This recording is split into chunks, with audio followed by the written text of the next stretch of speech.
Hello students, welcome back again your economics station unlock economics. हमने पिछली class के अंदर ह्यूमन कैपिटल फॉर्मेशन चालू कर दिया था, जिसका हमारा पार्ट 1 हो गया।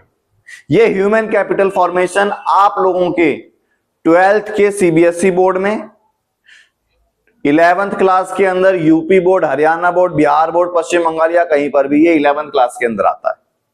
ठीक है, ऐसे इंफॉर्मेटिव वीडियोस पाने के लिए चैनल को सब्सक्राइब करें, बेल आइकन दबाएं और ज्यादा ज्यादा शेयर करें। क्यों? यहां पर आपको जमीनी स्तर की पढ़ाई कराई जाती है, यहां पर आपको बेसिक चीजें बताई जाती है, यहां पर ऐसे चीजें यहां पर सामने लिख लिख के बताया जाएगा जो कहीं पर भी किसी भी तरीके के नोट्स नहीं मिलेंगे। ठीक क्लास, चैनल को सब्सक्राइब करें, बेल आइकन दबाएं और ज्यादा से ज्यादा शेयर करें। हमने पिछली क्लास के अंदर ये कंप्लीट कर लिया था, जिसके अंदर हमने कंप्लीट करा था ह्यूमन कैपिटल फॉर्मेशन के सोर्सेस। आज हमारा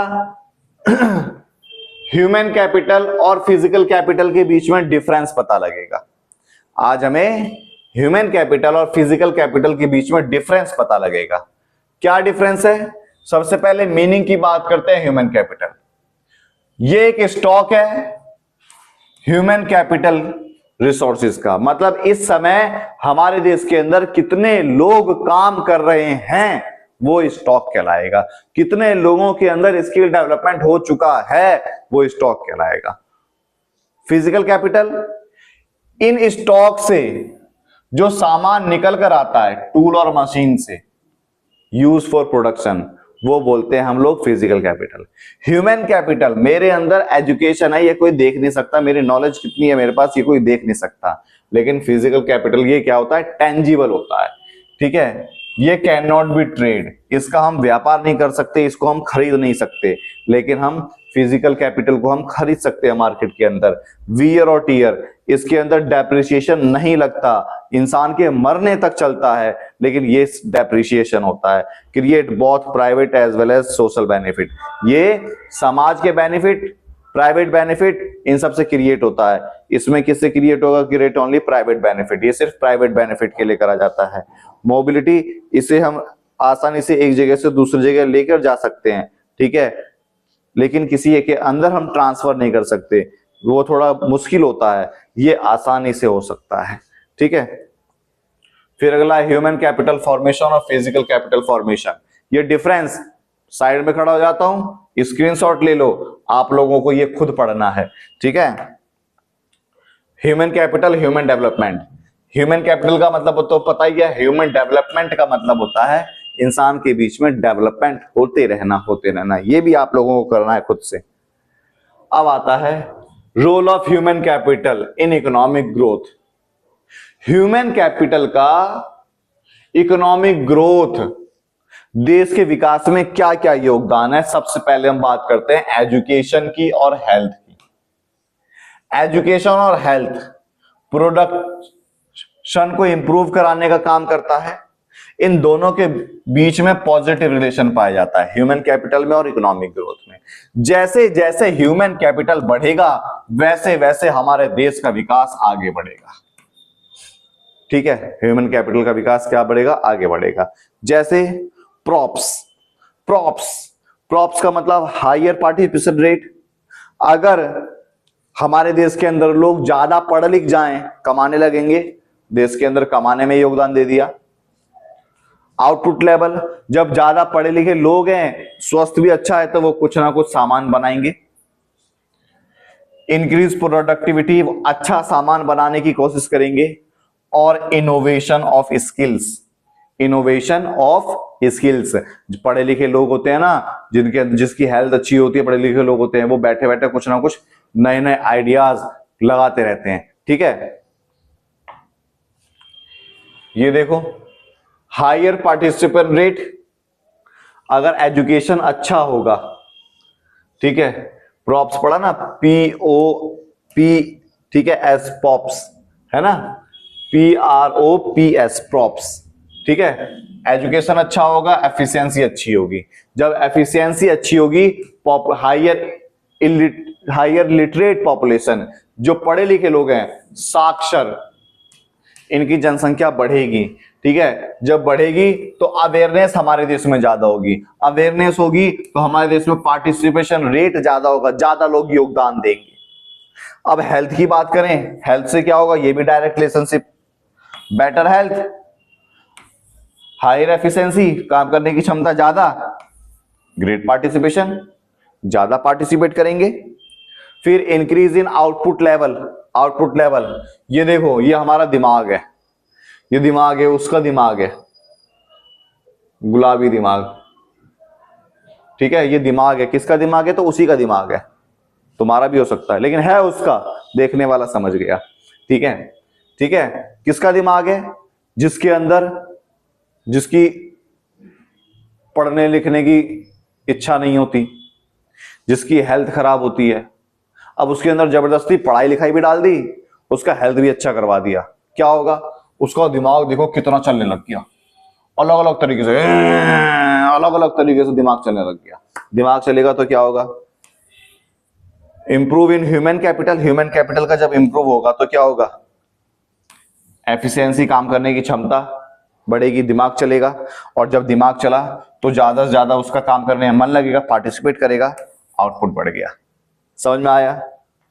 फिर इंक्रीज प्रोडक्टिविटी, इसका भी डायरेक्ट रिलेशनशिप पाया जाता है, पार्टिसिपेशन रेट ज्यादा, ह्यूमन कैपिटल ज्यादा तो पार्टिसिपेशन रेट ज्यादा, पार्टिसिपेशन रेट ज्यादा तो क्या होगा, सामान ज्यादा बनेगा, वही है, same to same, same to same. फिर innovation of skills, education increase knowledge, skill people, education से लोगों के अंदर नॉलेज, लोगों के अंदर स्किल्स डेवलपमेंट कराने का काम करता है। ठीक है, enhance people is acceptable modern technology, नई नई टेक्नोलॉजी वो क्या करता है, एक्सेप्ट करता है, पोटेंशियल, उनके अंदर काम करने की क्षमता, पोटेंशियल क्या होती है, इंक्रीज होती जाती है। ठीक है, काम करने की क्षमता और पोटेंशियल क्या होती जाती है, इंक्रीज होती जाती है। समझ में आया। ठीक है, समझ में आ रहा है तो चैनल को सब्सक्राइब कर दो। ठीक है, फिर वही बार बार, इंक्रीज फिजिकल कैपिटल, ठीक है, human capital direct economic growth, increase in physical capital productivity, skill worker use productive assets resulting increase productive and higher growth. जो स्किल पीपल होते हैं, पढ़े लिखे लोग होते हैं, वो रिसोर्सेज को अच्छे से यूज करेंगे, सामान ज्यादा बनेगा। इनोवेटिव स्किल्स, ठीक है, इजीली एडॉप्ट कर लेते हैं, आसानी से तकनीक को क्या कर लेते हैं, सीख जाते हैं। पढ़े लिखे लोग हैं, फोन चलाना आ रहा है, बहुत नई नई टेक्नोलॉजी सीख जाएंगे कि अच्छा ये ऐसे काम करते हैं, ऐसे हम। अनपढ़ के हाथ में फोन दे दियो, वो टाइपिंग भी नहीं कर पाएगा। हायर पार्टिसिपेशन रेट, पढ़े लिखे लोग हैं तो देश के अंदर ज्यादा पार्टिसिपेट करेंगे, इकोनॉमिक इक्वालिटी आएगी, समानता आएगी हमारे देश में। आउटपुट लेवल, जब पढ़े लिखे लोग हैं, हेल्थ अच्छी है तो उत्पादन कुछ ना कुछ देते, नहीं घर में बैठेंगे आराम से चारपाई तोड़ेंगे, नहीं, वो कुछ ना कुछ काम करेंगे। ठीक है, इंक्रीज कॉम्पिटिटिवनेस, जब पढ़े लिखे लोग होंगे, हेल्थ अच्छी होगी तो देश के अंदर कंपटीशन की भावना जागेगी, मैं भी आगे बढ़ के दिखाऊंगा। चेंज इन सोशल आउटलुक, समाज का देखने का नजरिया बदल जाता है अगर पढ़े लिखे लोग होते हैं तो। समझ में आया। ठीक है, फिर वही चीज, इसका फायदा क्या होता है, फायदा देखो, profit motive of private institution, human capital अगर ग्रोथ होगा तो इकोनॉमिक ग्रोथ होगा। लेकिन हमारे देश में क्या है, प्राइवेट स्कूल हैं, इनकी फीस ज्यादा है, प्रॉफिट के लिए काम करते हैं। ठीक है, ये difficult for the mass to afford, ज्यादा बच्चों को नहीं पढ़ाते, ये पीपल के हिसाब से फैसिलिटी प्रोवाइड कराते हैं। लेकिन सरकारी जो स्कूल हैं उनके वेलफेयर के लिए काम होता है, सोशल सर्विस काम करते हैं, ये ज्यादा से ज्यादा सर्विस देते हैं नॉमिनल प्राइस पर, वीकर सेक्शन के ऊपर ध्यान देते हैं। समझ में आया। ठीक है, तो इसीलिए बोला need of government intervention education health. Topic क्या है, सरकार की जरूरत क्यों पड़ती है एजुकेशन सेक्टर पे, हमें सरकार की जरूरत क्यों पड़ रही है। लेकिन हमारे देश में क्या है, उल्टा होते जा रहा है, हमारे देश के अंदर सरकारी स्कूल धीरे धीरे बंद होते जा रहे हैं। ठीक है, यूपी के अंदर, हरियाणा के अंदर बहुत नई टेक्नोलॉजी लाई बंद करने की तकनीक लेकर आए, बताएंगे अगली क्लास में कैसे होता है। लेकिन सरकार की जरूरत क्यों पड़ती है, क्योंकि प्राइवेट सिर्फ अपनी चांदी बनाने की कोशिश करती है और सरकार समाज के लोगों को ध्यान देती है। ठीक है, वीकर सेक्शन के ऊपर ध्यान देती है ना। फिर नेग्लेक्ट रूरल बैकवर्ड एरिया, जो हॉस्पिटल हैं, ठीक है, जो हॉस्पिटल हैं कॉमन साइट बिग सिटी, जो प्राइवेट हॉस्पिटल्स होते हैं बड़े बड़े शहरों में खोले होते हैं, ठीक है, लेकिन आंगनवाड़ी देखो रूरल एरिया में खुले होते हैं। समझ में आया? तो इसीलिए it is essential for government curve his inequality. सरकार चाहती है कि इनइक्वालिटी को खत्म करा जाए, इक्वालिटी लेकर आए, ठीक है। Government step health education facility rural area, इसलिए सरकार चाहती है, सरकार को स्टेप भी लेना पड़ेगा कि गांव के अंदर कैसे क्या कर सके, हेल्थ एजुकेशन की फैसिलिटी और हेल्थ की फैसिलिटी को अच्छी की जा सके, ठीक है। फिर लॉन्ग गेस्टेशन पीरियड और लैक ऑफ इनोवेशन। एजुकेशन और हेल्थ इनहेंस ओवरऑल वेलबींग, सब अच्छे रहें। बेनिफिट प्रेजेंट और फ्यूचर, प्रेजेंट में और फ्यूचर में ये हमें बेनिफिट देगा। कैसे देगा? नीड फॉर गवर्नमेंट, सरकार की हमें जरूरत पड़ रही है। क्यों पड़ रही है जरूरत? Lack of information, people do not have access complete information, therefore government therefore must be. सरकार के लोग चाहते हैं हमें सब तरीके की इंफॉर्मेशन मिले, सारी इंफॉर्मेशन सरकार के पास होनी चाहिए, इसीलिए ये बहुत ज्यादा जरूरी है सरकार का खर्चा एजुकेशन के ऊपर और हेल्थ के ऊपर हो। समझ में आया? तो इसके लिए सरकार ने प्रोग्राम भी चला रखा है, यूजीसी। यूजीसी मतलब यूनिवर्सिटी ग्रांट कमीशन, इसके द्वारा ही, ठीक है, यूजीसी अप्रूव्ड होती है ना यूनिवर्सिटीज, इसके द्वारा ही क्या हो गई, ये फंडिंग कराने का काम करती है यूनिवर्सिटी को, गरीब लोगों को पढ़ाने के लिए, ठीक है। ऐसे ही नेशनल काउंसिल एजुकेशन और all India council for technical education, इन सब का काम है हमारे देश के अंदर सस्ती एजुकेशन की फैसिलिटी गरीब लोगों को भी प्रोवाइड कराना। समझ में आया? फिर उसके बाद और क्या है, Indian council for medical research, सरकार ने मेडिकल रिसर्च प्रोग्राम भी चला रखा है। नेशनल इंस्टीट्यूट ऑफ हेल्थ, ठीक है, responsible for promotion health family welfare, इसका काम है हेल्थ को वो करना, और इसका काम है रूल और रेगुलेशन बनाना एजुकेशन और रिसर्च सेक्टर के ऊपर।